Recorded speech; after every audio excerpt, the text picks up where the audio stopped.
Hi, everyone. Welcome to the Dojo Live recap show. Today is Monday, September 13th, 2021. I'm Tulio Sergusa, joined by Kim Lantis. We're co-hosting today the recap show where we take about 10 minutes to review last week's shows. We had 3 shows, including one rebroadcast, and we just try to highlight the cool points, the things that we enjoyed, the things that would give you reason maybe to tune in and check them out. So bear with us for the next 9.5 minutes as we recap last week and announce what's coming up. So Yeah. we had 3 shows, actually 2 live shows and then 1 rebroadcast. First show was Innovating in a Box with Paul Hanges, who's the CEO at JibJab. Number 2, on Wednesday, we had AI and Robotics on the Edge with Pramod Raheja, who's the CEO and co-founder at Airgility. And finally, our rebroadcast was Video in Modern Marketing with Todd Giannattasio, who's the co-founder and CMO at Ziotag. Really liked the show with Paul Hanges at JibJab.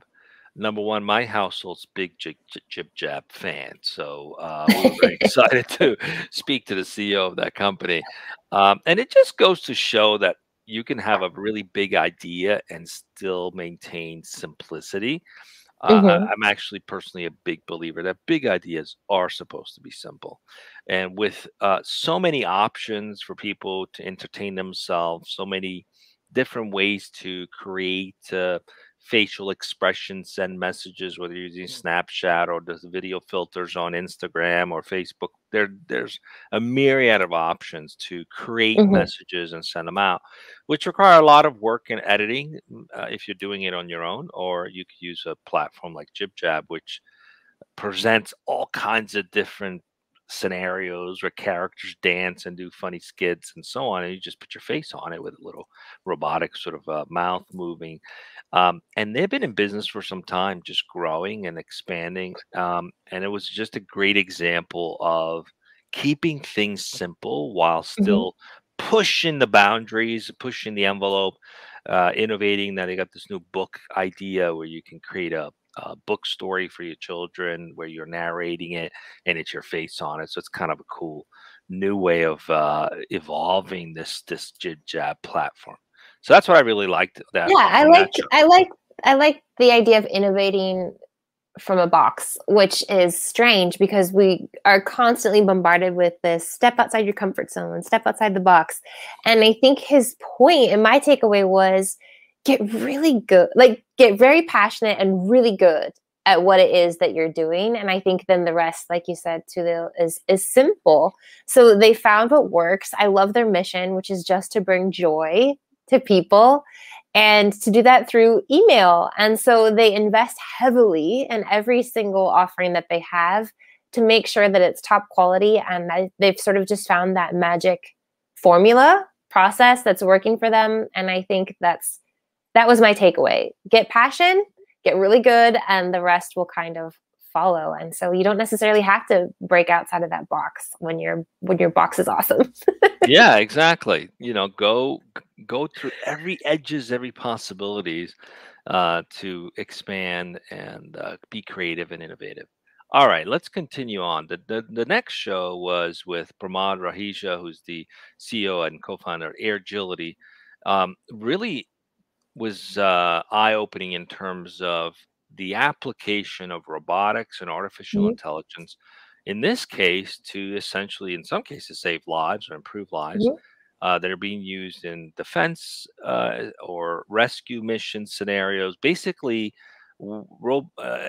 drones can fly into areas that are impossible for human beings to get to and provide aerial support, provide surveillance, and essentially create a scenario where it removes the dangers of, could you imagine in a forest how many people get lost in forests, and it's a huge task searching for folks. mhm. Imagine if drones be able to fly through trees and able to use cameras and discern what they're seeing with artificial intelligence. They can determine between a person or a deer or a Sasquatch for that matter. But Wouldn't that be something? would that be something? So I really liked, again, this idea of making AI practical for today's day and age, right? And useful for today's day and age. What do you think? Yeah, I just think Airgility's got countless applications. It's really exciting to expand that drone element with the artificial intelligence, right? So it's not just a camera recording. I think that was the point, where drones and the ability to record has been around for quite some time. But this is a drone that thinks, and they know exactly what it is that they're looking for, and they can report back in real time. And I think that is the big game changer here.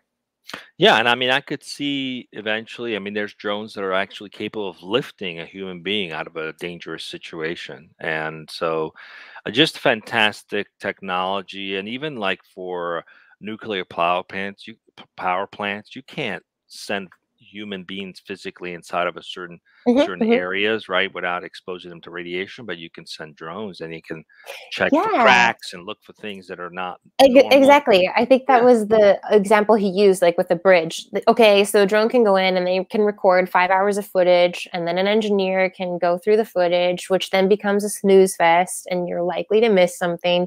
Whereas you can train that drone to be like, this is exactly what you're looking for. And if you find any of this, then, the alert, and I think then the next step of deeper investigation and whatnot. exactly. So, mhm, Exactly. So very cool. Love speaking to these companies. We learn so much, and there's so so much much. being done.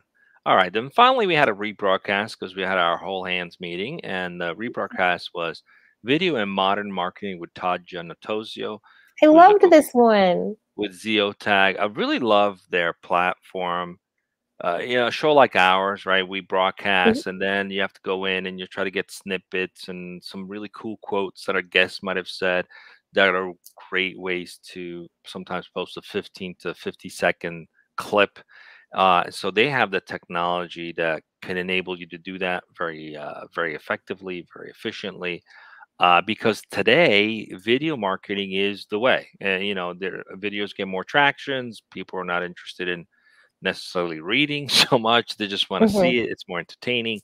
And even the subtitles. A lot of people watch videos with subtitles without the sound on while they're in boring meetings. So I thought that was Not pretty cool. me. It was, yeah, exactly. This is a boring meeting. Let me see this video.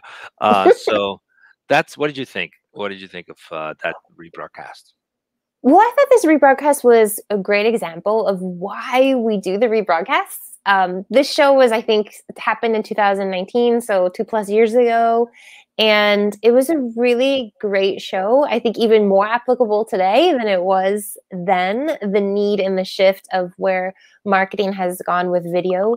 I really appreciated other topics that were touched on besides the video marketing, which was how to communicate how he and Ziotag, they're communicating cross-culturally. I think he said that his development is done out of Colombia. And what I really liked was just when working with teams, whether they're cross-cultural or not, is the early communication, right? To get, to encourage that transparent communication from the very start, to increase trust. And I thought there was the interesting conversation that happened at the end of that show as well about how companies more and more, and people rather, clients want to be associating a person with what's happening rather than a company, rather than an icon, and how that video is a really, really great way to do that. Sort of what we do here, even at Dojo Live.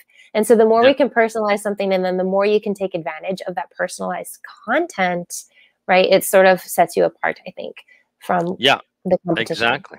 Yes, exactly. So if you guys missed that show, any of those shows, just go on dojo.live. That's the URL, dojo.live. You can check out any of the shows. So this week, what we've got coming up is building bridges to racial unity, how digital connection and engagement can impact racial equity and building stronger communities. That's with Michael O'Neill, founder and CEO at Get Well Networks. Looking forward to that conversation. Then on Wednesday, active empathy in business through the lens of Quakerism. How can businesses leaders eschew the fundamental idea of individualism and self-reliance prevalent in the US and embrace a more inclusive approach to company culture and business? Very long-winded. That's with Gary Goldberg, founder and CEO at Squad Locker. And finally, on Thursday, we don't have a topic yet, but we're going to have Amelia Badani, who's with Procro AI. See you guys back tomorrow, 12 o'clock Pacific. Don't miss it. Until then.